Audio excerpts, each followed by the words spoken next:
All right, so let's begin as we continue on our conversation from last time. What did we talk about last time? Regression, excellent. What about regression? What is a regression? We definitely talked about multivariate regression, right?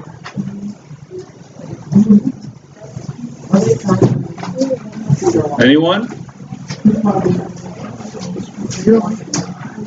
What is multivariate regression?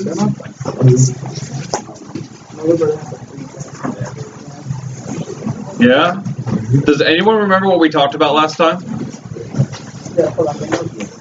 Yes? Great, what did we talk about last time, Adam? Multivariable regression. So one independent variable can't be defined by one variable with no significant or statistical significance. When you do that CFT one variable. The controls, right? Because multiple things matter, right? Multiple causes. So there are other variables, though, that also presumably matter. Shut that door, please. But we can't capture the easy numbers. Like, what about gender? Do you think gender matters if we're trying to, say, predict income or predict major? Do you think major matters if we're trying to predict income? So that, yeah. Well, why do you think that? Well, depending on the major, that's the going to go into number. Yeah, it should matter, right? All logical reasoning, right? That engineering majors should make more than, I don't know, like dance majors or English majors, right? It all logically makes sense that should matter. But the problem is we can't necessarily translate that into a number. Right? How would you translate that into a number? Yes? They were just working like. It's taking a while for us. No one can hear you? I can. She did. Yeah. Really? Obviously, it was the same error every time. Try restarting it.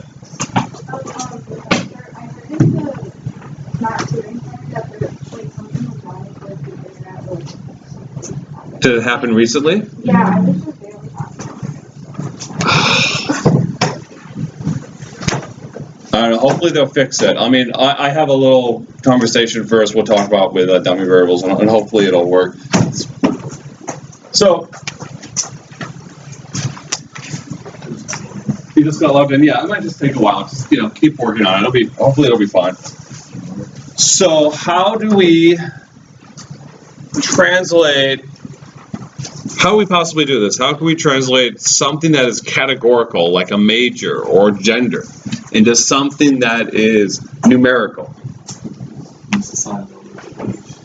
Okay, so we can do that. So we can say that, like, music is 1, and accounting is 2, and business. We just do this? It seems weird, right? Because this is sort of arbitrary. And even if you do it in alphabetical order, that's still also kind of arbitrary. Like, are we going to say business is 3 times music? That's what you're saying when you say business is 3 and music is 1.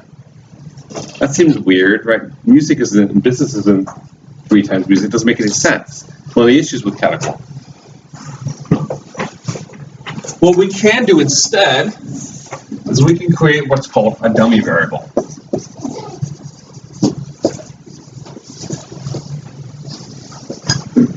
Dummy variable is defined as simply either a 1 or 0.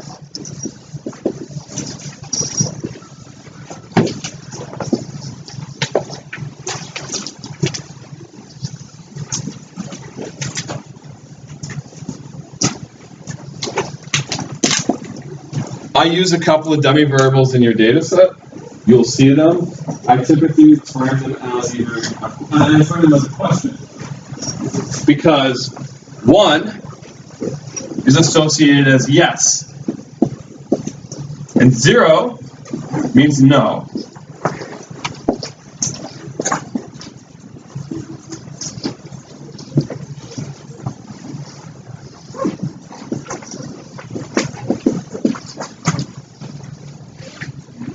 So, for example, if I wanted to have include gender in some sort of prediction of income, I could just have female, question mark, and then 0 would indicate the observation is male, and 1 would indicate the observation is female.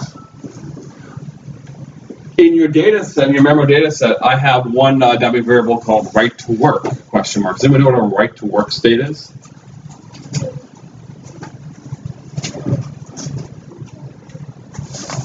Well, if you're a citizen and then you're over 15 years or whatever it is. Right?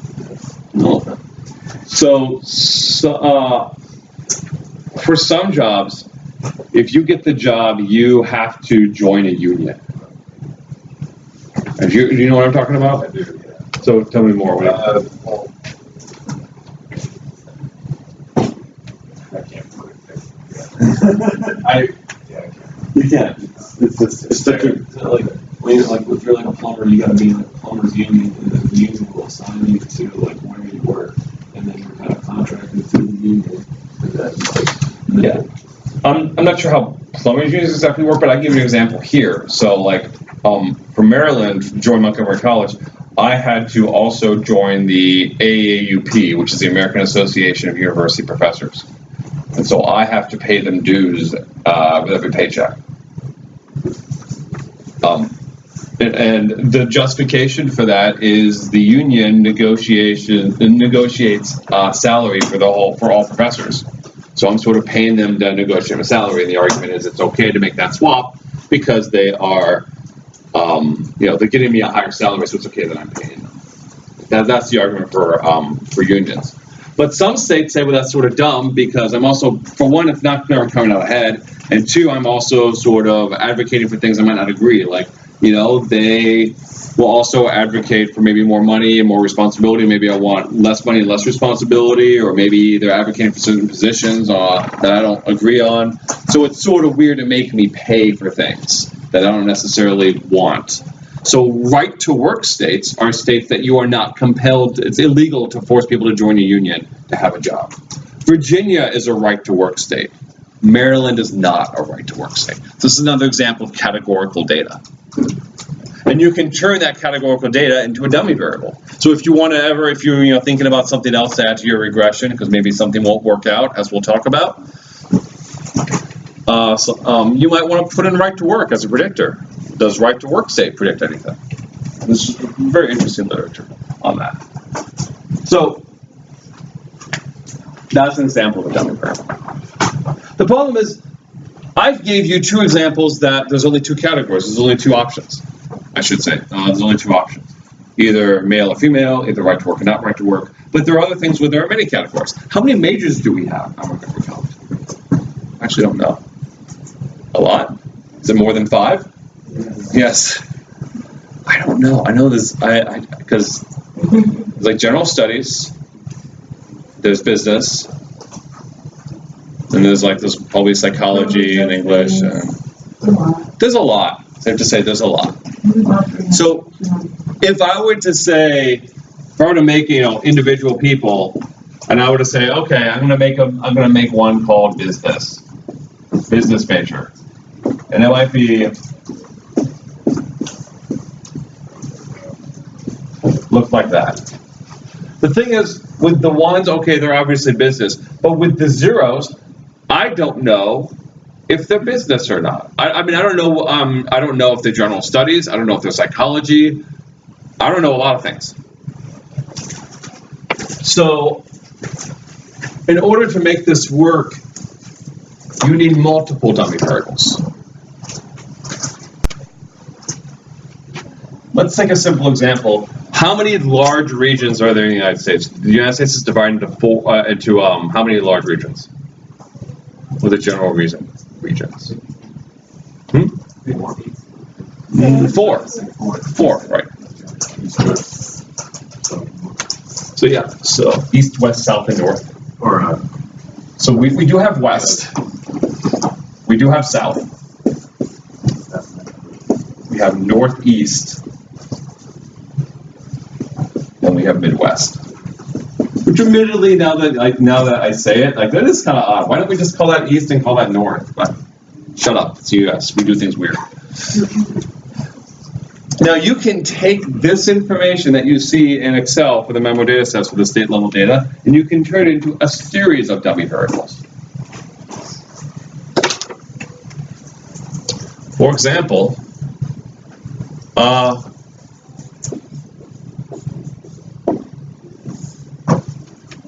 you can call for, let me show you some examples. So this is California, that would be Illinois, that would be Massachusetts, and that would be Florida. Is California in the west, in the western region? In the west region? Yes. Yes. So that will be a 1. Is Illinois? No. Massachusetts, no. Florida, no. The problem is, as noted, I don't know where Massachusetts is because there's 3 other options. I don't know where Illinois is. There's 3 other options. So let's add a second dummy variable called Midwest. California is not in the Midwest. Is Illinois in the Midwest? Yes. Yes. Is Massachusetts? No. No. Is Florida? No. The answer's no. But now so I know where these 2 are. I don't know where these 2 are though, because there are 2 options left.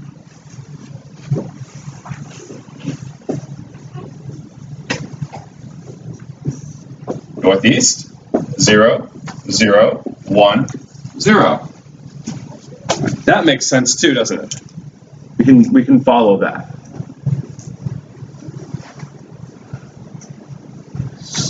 Do I know where Massachusetts is? Northeast. Do I know where Illinois is now according to the data? Do I know where California is? Do I know where Florida is? Yes, I do. Wait, what do you mean? I got zeros. What do you mean? There's only one option left. Right? It can't be in multiple regions, and so there's only one option left. Just like if I did right to work, I asked the question right to work, 0 or 1. Obviously, if it's 1, it is. If it's a 0, it's not. Right? There's no third option it can be. So the number of dummies you need for anything that's mutually exclusive.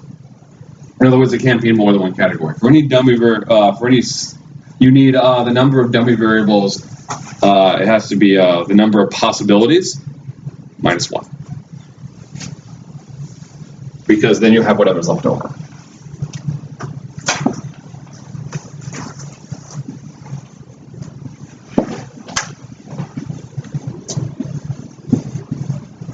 Variables equals number of possibilities minus 1. And note again, this is for mutually exclusive.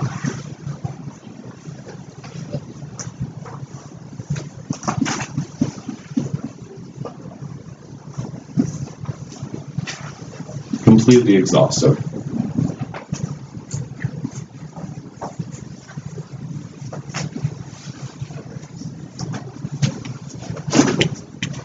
In other words, all possibilities are covered. That's completely exhaustive. And mutually exclusive means it can't be in more than 1. Like, that's why I couldn't do this with major, because you can have more than 1 major. When you can have no major. It says mutually because I have bad handwriting.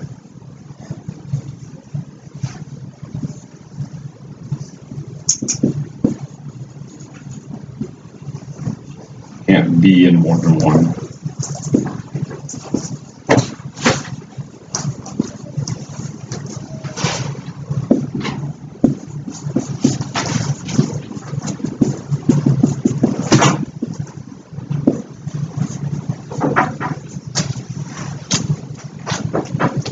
Any questions?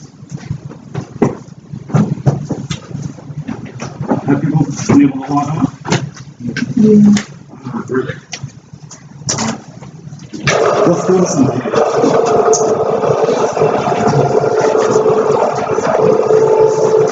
So, this is on the left. Let's go with some of this on.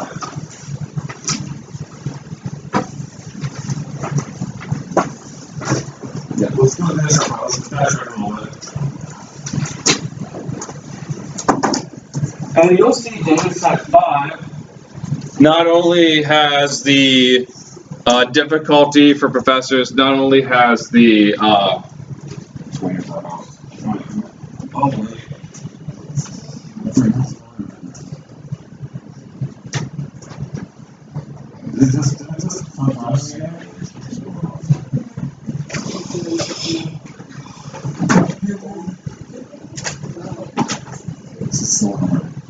Alright, well, I can show it to you and hopefully it'll camera out. Okay, if it works, in case I send it to you, well, I'll leave it's working because we'll need that too. So if we're going to grab it, and then hopefully we'll have it easy. 5 and 7.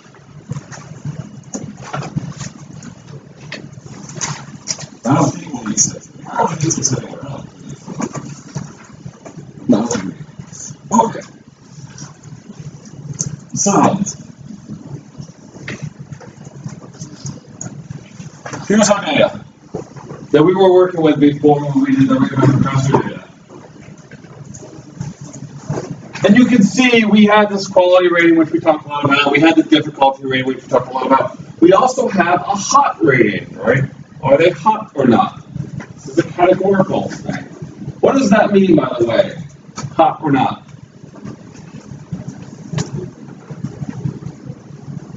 What does that mean? Anyone know? Well, they're attractive. You thought what? What did you think? I thought it was a trick question. No, okay. It was not a trick question. Because I've done this many times, and it's largely comes with people who English is not their first language, and they think hot means the professor is popular. Right, that's what a lot of people thought, right? That's what you think, right? Whether maybe your English is not your first language, or you're just not from the United States, or you just weren't exposed to that colloquialism, you just think that they're popular. So that's going to throw off our analysis for reasons I'll explain. But for now, let's assume it is what they meant it to mean, and everyone recognizes it means is the professor attractive. So we can tell a story as to why hotness should predict quality. Why? So it's hot or not? Would that make sense? Yes, CJ. The professor is hot. The students are making to give a score of quality. Why? Because they like class. Because the class is so much more enjoyable, and there's someone that's attractive to look at, right? And also, too, I want to point out that if someone's attractive, you're more likely to watch them and pay attention. Right? And therefore, maybe they just seem better, right? So we can tell lots of reasonable stories as to why hotness should be connected to quality. So let's pull out data analysis. So you want to proceed to activate it if you haven't already activated it. Yes, this is data set 5.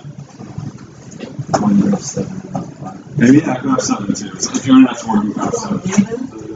Grab 7. Well, the 7 one is more important. So yeah, it's under data analysis as normal. If you haven't already activated data analysis, you have to go through the thing to activate it, under the file and options and add-ins and so forth. So you should go to regression analysis. And we are going to use predicting quality using these two.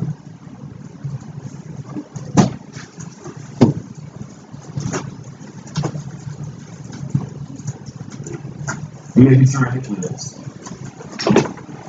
So now I'm evaluating E2 to F213 because I want to include the hotness dummy variable, or the hot dummy variable. And then, of course, I'm using it to predict the quality just as before. So this is just like ours before when we did just Just difficulty predicting quality. Which, by the way, so I'm sure you memorized this. You have this list right there. What was the R squared? Do you remember what the R squared was when you did just difficulty predicting quality?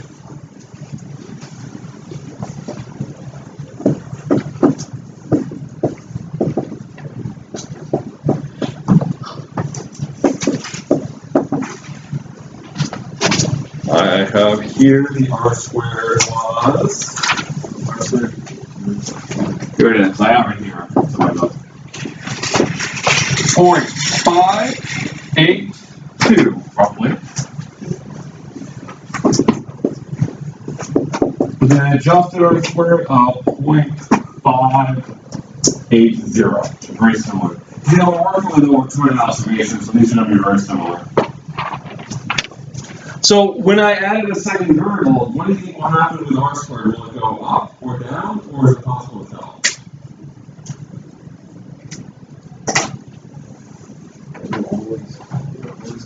It'll always go up. I guarantee you it will go up. And it does.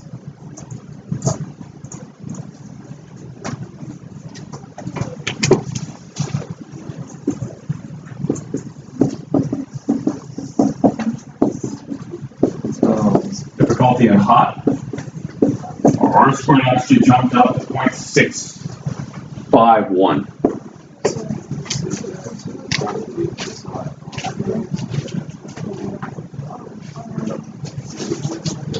So, how many questions?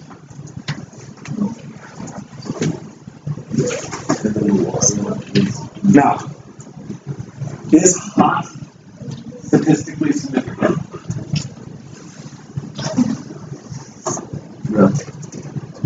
Yes. Yeah, it totally is. Yeah, it's super small, right? It's not as small as difficulty, but hey, at that level, right, they're both small. They're both less than the thresholds. So, hot also matters. And that's kind of confirmed for you. You can see the significant F stat is also really small, so that's a good sign.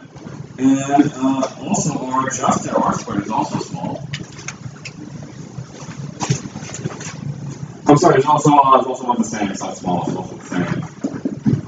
0.648. So this seems like a good model. Yeah. So because the adjusted R squared and R squared are there, does that mean that there's not any variables there that don't really matter? It's largely about like what happened to adjusted R squared compared to the other one, compared to the other model.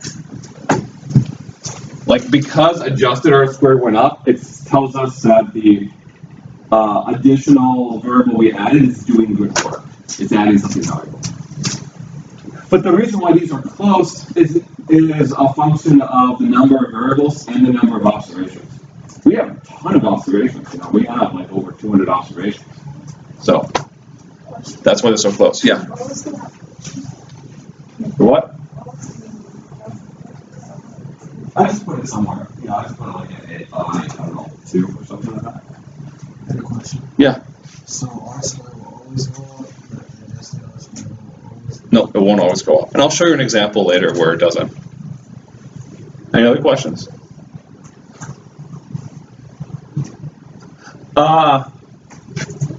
So, interpret this hot coefficient. What does that mean?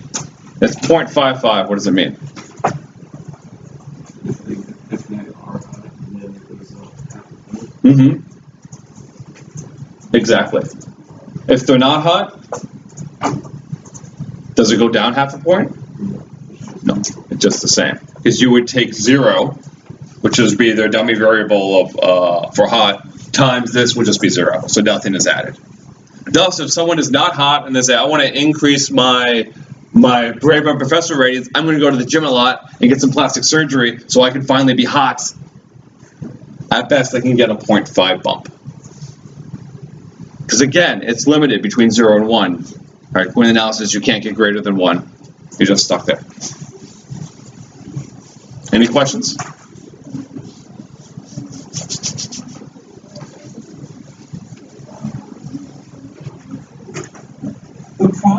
though with this analysis is because a lot of people don't know what hot is. And some people know what they mean by hot, and some people obviously don't.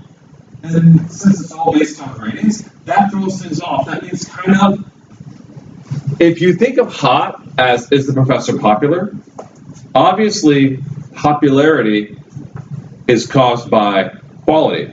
Because when you're trying to figure out who to take, you look at their quality rating. And if someone is popular, they're going to have a high quality. Thus, you could argue, and it would take some polling and some more research to figure out how common that view is. But if a lot of people think hotness means is the professor popular, we have a reverse causation story. Quality is actually causing hotness because people think hotness is a proxy for popularity. Would you say it's also bias? So, you might follow the concept of my I think that's what you're saying.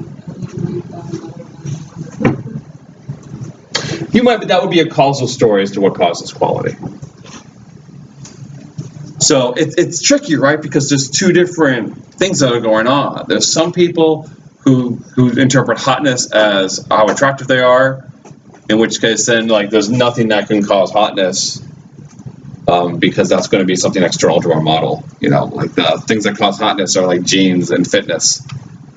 But if you think hotness, some people though interpret hotness as how popular the professor is, in which case that is going to be directly influenced by our dependent variable quality, and now we have reverse causation. And so that's why it takes some polling to figure out which one of these mentalities is more popular and how much, and that's going to, that makes a mess of things. any questions? Okay, let's now pop over to. Oh wait, why is that coming to one? Right here. All right, well, let's just pop over this side. Because I think, because what I like about Summit is I included descriptions for this data, but this is my time and total data. I'm also going to delete row 1, because row 1 is just sort of, it doesn't really do anything, so let's just get rid of it. So for reference, anytime when I'm referencing it, I'm referencing it without row 1. So when I'm referencing like ranges and so forth. Let's take a look at our descriptions. It's always a good idea to get a hold on the data before we analyze it. So I start off right with the source. This was from now 7 years ago when I was teaching at another college.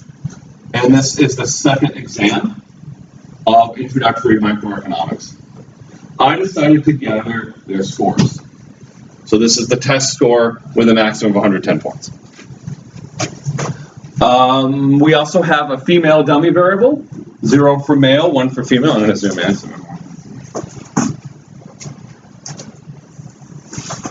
I also have the year of the student.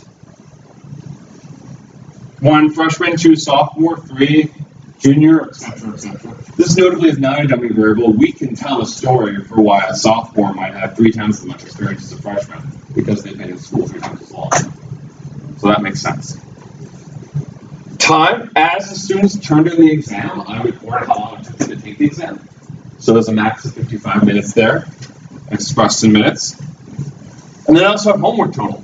So there were 2 homeworks that preceded the exam, homework 3 and homework 4. So homework 3 and homework 4, I was like, well, if they did better on homework 3 and homework 4, they probably did better on the exam. So homework total reflects that.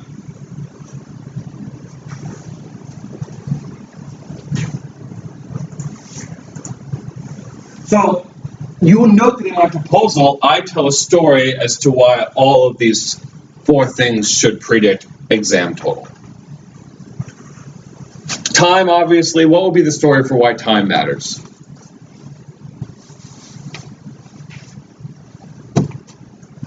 Anyone? Yeah. Okay, so you want to say if, so you're using understanding the material to predict time to predict exam total. But it wouldn't just understand material predict exam total? I mean, I kind of see what you're saying, right? That Then maybe the more time people take, maybe they're being desperate and they're like, I don't really know what's going on. I'm just going to sit here and wait. Maybe I'll think of something. But could you tell another story? Well, people who know what's going on are like, this is easy and they're done. Is that the kind of story you want to tell? I can see that. And I had a conversation with someone about this. That's why I started doing this in the first place. Is he predicted that it would be like this U shape because people who don't know, people who like take a long time really don't know what's going on. If you take a long time, then you're less likely to make mistakes. And catch mistakes too, right? And I know too, like when you're going through an exam and there's a question, like I don't know that one, I'm going to go back to that. And then sometimes you never go back to it because you forget about it or you run out of time. Well, if you take more time, you're more likely to catch those errors. So my whole setup a little bit different than your approach, Michael, is I'm going to think in terms of more time probably leads to better exam scores. Homework total too, why should homework total be explanatory? Yeah. Yeah, right. Like, exactly, perfect. I can't measure how much they know. That's the purpose of the exam. But I can maybe measure a certain amount of diligence and determination and trying to understand the material, and that should kind of approximate that. I also sort of fudge things a little bit. So you notice that this is observation 11. Well, I guess it's observation 10 because we use the first row for titles and stuff. That person didn't do homework 3. And the one right after them didn't do homework 4. And so I put it as 0. And someone in the other section was like, well, maybe you shouldn't do that. And that's a good point. Maybe I should just eliminate them because I don't know how they did. I just know they got nothing. They didn't give anything to me, so they got nothing. That said, maybe I should put it in at 0 and include those observations because the kind of people who are not going to do the homework, maybe they don't know anything, or maybe they're just not very careful at reading stuff, or maybe they don't know how to do due dates. And so this does tell us something about them. And this is where we sort of enter the judgment call that you see a lot in statistics. I can tell a good story as to why I should just eliminate people that don't have information for. I can also tell a good story for why I should keep them. I don't know what the right answer is. But one of the ways that you can lie with statistics is you do both analyses, and then you pick the one that you like more. And that's a very shady thing, but people do it. Or you'll run regressions eliminating or adding variables until you get the result you want. That's a very shady thing. A lot of people do it. Don't do it, or at least more importantly, be very clear about what you're doing, because this is something that's happening more and more in academia, and it's going to spill over in other areas as well into business, because knowing that people can lie so easily is encouraging people to be more transparent. We're starting to see some of that movement of people saying, this is how many regressions I'm going to run. This is here's all the different things I did, being very forthcoming about it. There's actually, I think there's I think it's in medicine, they're doing this more explicitly. They're saying you have to explain exactly what you're going to do beforehand, exactly how many observations you're going to have beforehand, or so forth, and only then will you run it. And that sort of eliminates some of the nonsense. So let's do an analysis. Data analysis. Regression. We're going to have an example. A1 to A40. Pre-net. I should say. All four of this. Oh, yeah, of course, we have a good reason too to think that. Good reason to think year matters because we can tell a story from year, like you have more experience at school, so therefore you're better at taking tests and you can schedule things more. There's maybe a survivor. It could even argue that I'm accounting for survivorship bias as well. And of course, female. Maybe not matters. This is one thing I said in the proposal. It's hard to really justify it. But, there's some evidence that suggests that gender matters for exam scores. Here, my story for year was the more experience you have. This was a proxy for experience at college. But you can, if I had more threes, I might account for survivorship bias, but I don't think many people dropped out. So I don't think it's an issue. Okay. It's okay. So, which are statistically significant and which are not? Yeah. So I was kind of relieved to see that. I grade all my exams blindly. So I don't know whose exam I'm grading when I'm grading it. And I'm very careful making everything systematic. So when I see that this female is not statistically significant, makes me think about the other things that when they show some of the studies that say, oh, women do worse than men, I'm wondering if that might be due to some sort of implicit bias on part of the grader. Because there's no reason to think I have implicit bias when I'm grading it, since I don't know who I'm grading.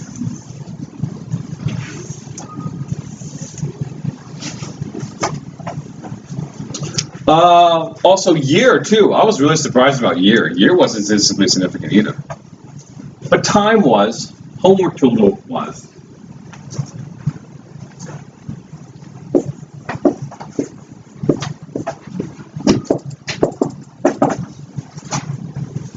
We're going to call this regression 1.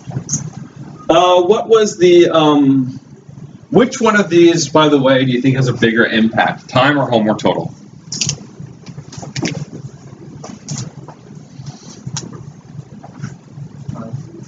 Time, you want to say time? Why? Who said time?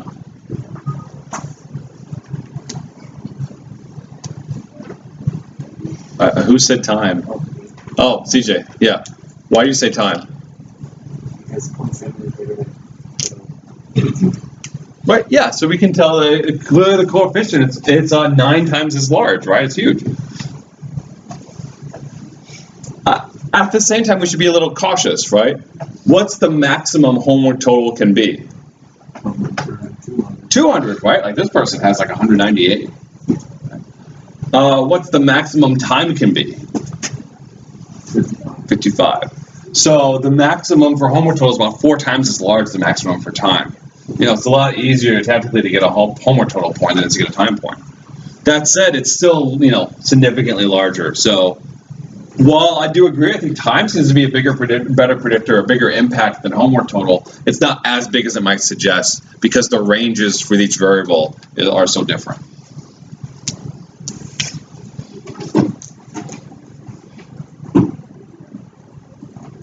We also seem to have a really good model. Significance is it's not quite statistically significant, 99.9%, but pretty darn close. And we have an R squared of 0.385 and an adjusted R squared of 0.313. Note this is quite a bigger drop than what we did before when we were working at Rainbow Professor data. Again, that's because in the Rainbow Professor data, we had over 200 observations. Here we have 39. So it's a lot smaller than we're working with. Therefore, when we run those numbers, we see a bigger change. Man, that homework though, that was really important. Let's run it again. But this time, I'm going to include not just homework total, I'm going to include all the homeworks as well. I want to include homework 4 and homework 3. So I'm going to do exactly the same thing. I'm going to keep my auto 3 formula. So I'm going to put this on I-24. I'm going to have B1 to G40. B1 to G40.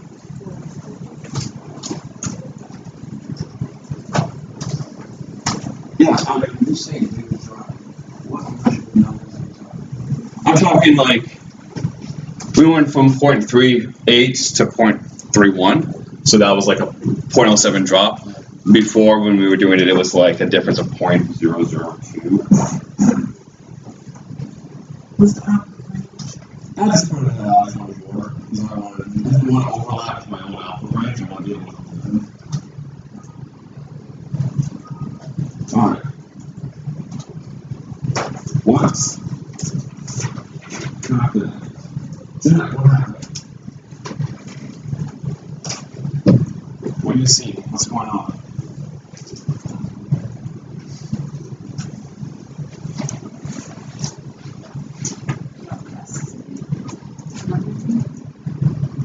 What are you looking at? Are you looking at p-value?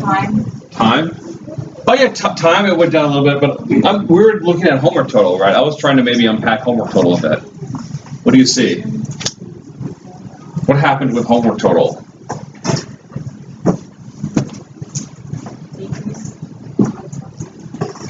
Sure, the coefficient decreased, but look at the statistical significance. What happened? Anyone? What happened? The coefficient did? You mean? Yeah. Yeah, but look at the p-value. No. Yeah. Is it because the H2 was a combination of the two? Exactly. This is also why if you look at H4, and it just freaked out. It just dropped it completely. I had no idea what's going on here. At H3, it was a mess too. In other words, H3 plus H4 is H total, which means one of these is completely redundant because you can perfectly predict H4 by looking at these two. And so it just drops one. When you have that kind of perfect correlation, Excel will note it and drop it completely. It's telling us, you're dumb, why are you including all three of these? You don't need all three, they're redundant. The same thing, by the way, would happen too if we had like 4 dummy variables, for south and northeast and midwest and west, and we ran regression with all 4 of them, it would drop one of those, because it's like you don't need 4 when there's only 4 categories, when there's only 4 options.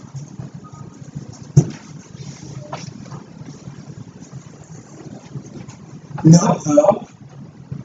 What happened? We added variables. So our R-score went up.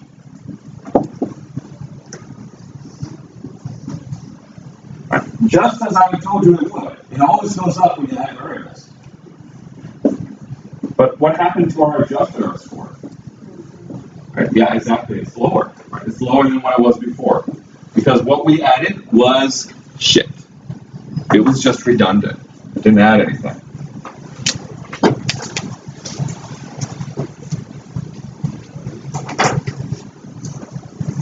Okay, fine. Alright, you got me so. Okay. I won't add both. I won't just add. I don't want to move things around. Let's just do it this way. So let's just take out H3. Because H3 was redundant. And I'll do this in I3. So now I'm only doing B to F. I'm having homework total, and then I have homework 4. Maybe homework 4 is particularly important.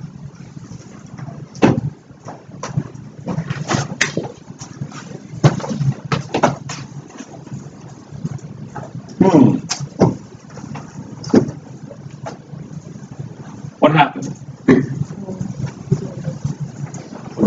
It doesn't have to be. Yeah. Homework 4 isn't important at all. And notably, homework total, it's still statistically significant, but it's not nearly as strong as it used to be. It lost some. That's weird. The coefficient is like totally off too for homework 4. The better you do on homework 4, the worse. Of course, it doesn't matter, it's not statistically significant, but that's kind of strange. What's going on?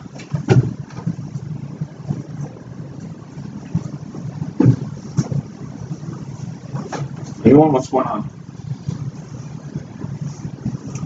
What is the relationship you think between homework 4 and homework total? Like, if we were to graph the two on a scatter plot, what would they look like? One gets higher, the other one gets higher. Sure. How strong do you think that positive correlation is? Very strong. Let's find out. How do we do that again? Equals coordinate. Exactly equals correlation. And I'm going to highlight homework total right here. Homework 4 right here. And correlation coefficient I get is 0.9, about 0.91. That's very high. this high correlation explains how the model, even though we only include homework 3, it's still not that great. Our adjusted score, I guess, did go up a bit. I guess it is kind of good, but it's still not like that strong. Our significance, F2, is actually smaller. I'm sorry, it's a little bit bigger, right? It used to be 0.001, now it's like 0.002. Right? This model is always worse. And it's worse because we have a problem with our integral. We have a problem with the similar model. And that is we have what's called multicollinearity.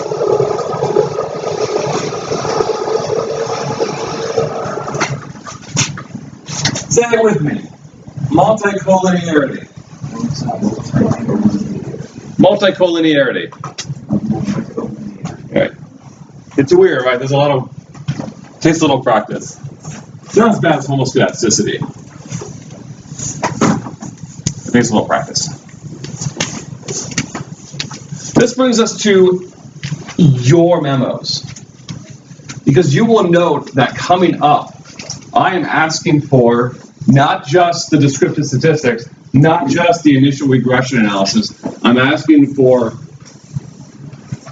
a correlation table. I need to know if your variables that you're using to predict whatever your dependent variable is, I need to know if they're redundant or not. That's what we had the problem here, right? Homework total was basically redundant with homework 4. It wasn't perfectly redundant, it wasn't perfectly correlated, that's why Excel didn't catch it. And that's why Excel didn't automatically drop it. But high correlation is still bad. So you need to include your correlation table to show there is no multicollinearity.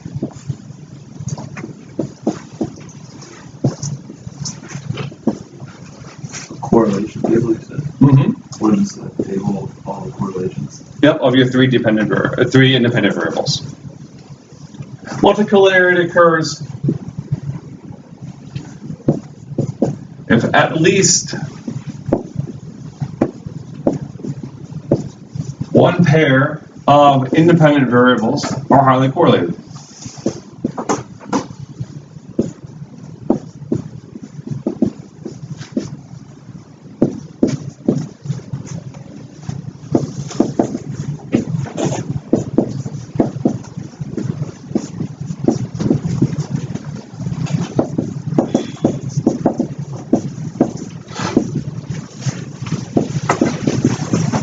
Highly correlated is a bit of Awkward phrase, like what does that mean?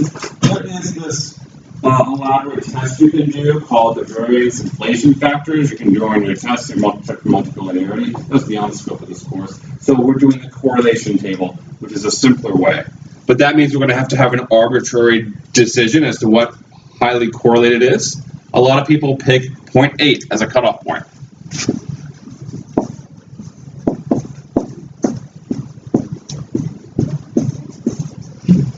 So when we had 0.9, those are highly correlated variables.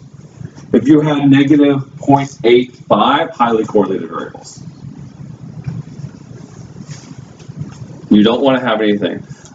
And for the record, like some people will make like, oh, I guess it's 0.79. I guess that's fine. I mean, I guess technically it is, but come on. It would be nice if you could make them like lower, like those are the 0.5 or 0.4 range. This, by the way, is why when you did your proposal, I told you to pick things that are very different from one another, because I'm trying to you avoid the mistake of multicollinearity.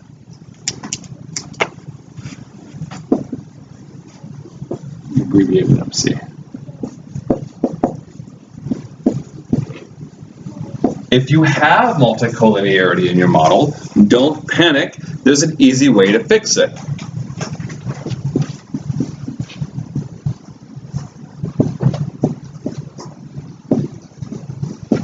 You drop a variable.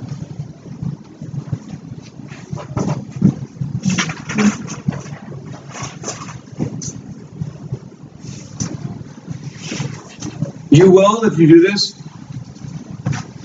you need to replace it with another one.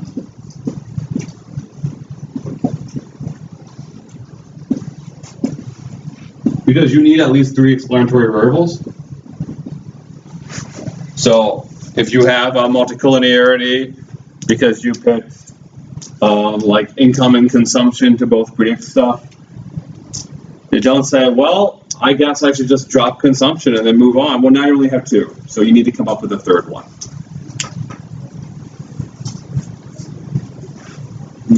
Yeah. You can't have multicollinearity with like an independent dependent variable, correct? Nope.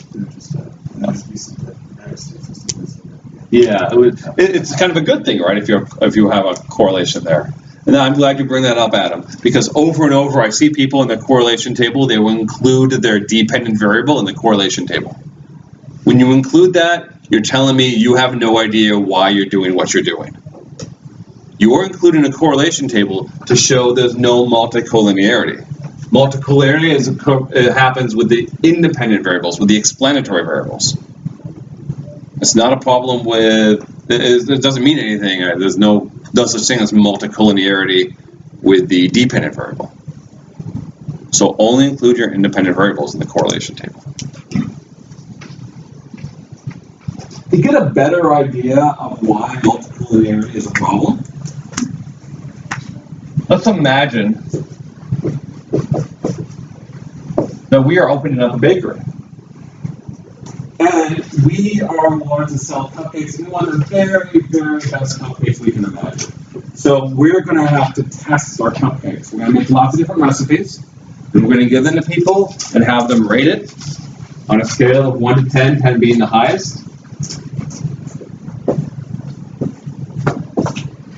And let's imagine the 2 big variables that we consider are sugar and butter. So maybe one recipe has half a cup of sugar, and I don't know, half a cup of butter,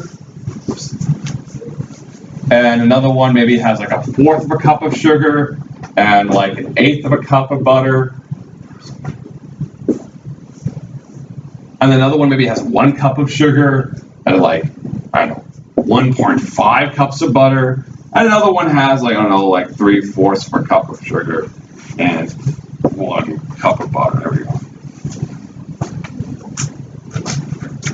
And let's imagine that the rating is, say, 9, and 8, and 3, and 5. We're going to call these recipes 1, 2, 3, and 4. Which recipe should we use? Which recipe should we use? The 3, right? Why? Because it has the highest rating. Exactly. But because we're a business, we're also really concerned about using too much butter or too much sugar, right? We want to cut costs.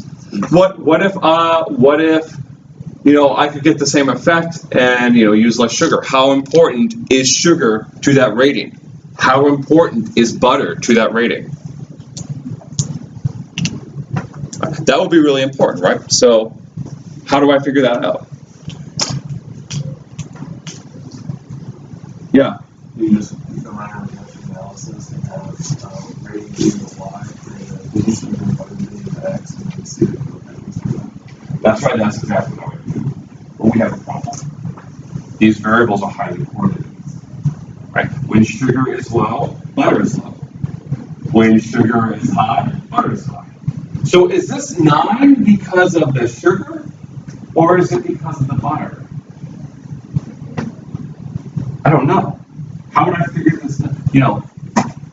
This is what it looks like, right? This is sugar, this is butter. I mean, it's not perfect. I didn't make it perfectly correlated. I purposely didn't make it perfectly correlated, but maybe it looks like that. What would I need in order to figure out how important is sugar and how important is butter? You would need to control somehow so that you can add sugar and see how it change, leave one the same and then add sugar and see how it changes. In other words, I would have to remove the high correlation. Right? So I would have to add ones with lots of butter and little sugar, and ones with lots of sugar and little butter. And remove that high correlation that I have built into it. I would need more recipes. Remember when we did the analysis of the houses? And we had the big houses off in the boonies, and we had the small houses nearby? If I only had small, centrally located houses, and I only had big, faraway houses, I couldn't untangle the effects of how important distance was from how important size was. But because also in that data set, I have small houses that are far away, and I have big houses that are nearby, that allows me to tease out which effect is important versus the other effect. Again, and if you look at the two variables, they're not highly correlated.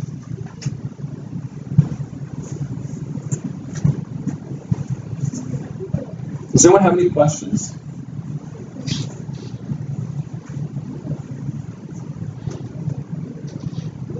Gosh, I went through this really quickly.